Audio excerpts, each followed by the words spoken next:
Demon పవర్‌ని విజృంభించాడు. అరే!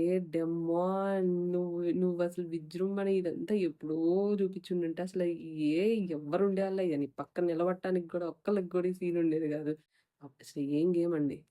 రేపు ఎట్లాగైనా స్టాల్ రాకుండా చూడాలిరా అనుకుంటున్నారు. డెమోన్ అండ్ తనుజతో ఒక చిన్న ఫైట్ అయిందండి.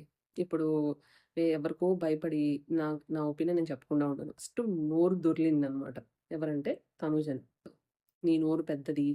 కంటెంట్ కోసం చూస్తున్నావు. ఇలాంటివన్నీ దొర్లినప్పుడు ఇప్పుడు మనము ఒక మాట దొర్లాము. అది గూడా ఒక గేమ్ షోలో నువ్వు అనే ప్రతి మాట అక్కడ ఓట్ల నుంచి, మనుషుల నుంచి అంతా ఇంపాక్ట్ వస్తది. ఇంపాక్ట్ వస్తున్నప్పుడు అనకుండా ఎందుకుంటారు? మాట్లాడరా? మాట్లాడతారు కదా! మాట్లాడితే తీసుకోలేకపోయింది.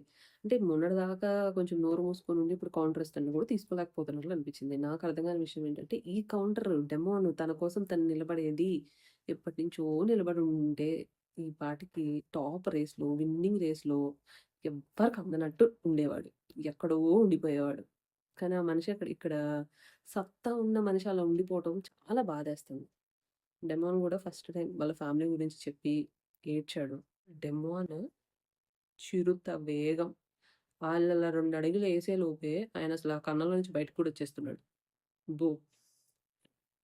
అంత వర్త్ క్యాండిడేట్ ఆ అవకాశాన్ని యూజ్ చేసుకోకుండా నాకసల చాలా బాధగా ఉంది. అండ్ దట్ పర్సన్ గూడా తన విలువ తెలుసుకోకుండా, తన సత్తా తెలిసి గూడా అలా మధ్యలో డైవర్ట్ అయిపోయి గేమ్ అనవసరంగా పాడు చేసుకున్నాడండి. అసలు లేకపోతే విన్నర్ రేస్‌లో టాప్‌లో ఉండేవాడసలు ఇవాళ.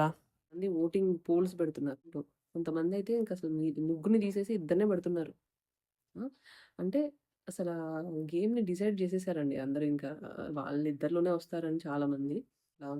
అది నాకు కొంచెం బాధేస్తుంది. లేకపోతే ముగ్గురు పేర్లు అసలు తీసేసేసి ఇద్దరినే మంచిగా పెడుతున్నారు. అంటే అది ఇన్‌ఫ్లూయెన్స్ అయిపోతదేమో గదా! జనాల మీద అది మళ్ళీ అని అనిపిచ్చింది. Today is full about demon, demon and demon. గేమ్‌లో మనం చూస్తా ఉంటే వాళ్ళ ఎపిసోడ్ మనకి డెమానే కనిపిస్తాడు. అరే! ఏంట్రా అలా ఆడుతున్నాడు ఏంట్రా అసలు అలా ఆడుతున్నాడు, అలా పరిగెడుతున్నాడు ఏంట్రా బాబు! అన్నట్లు అనిపిస్తది.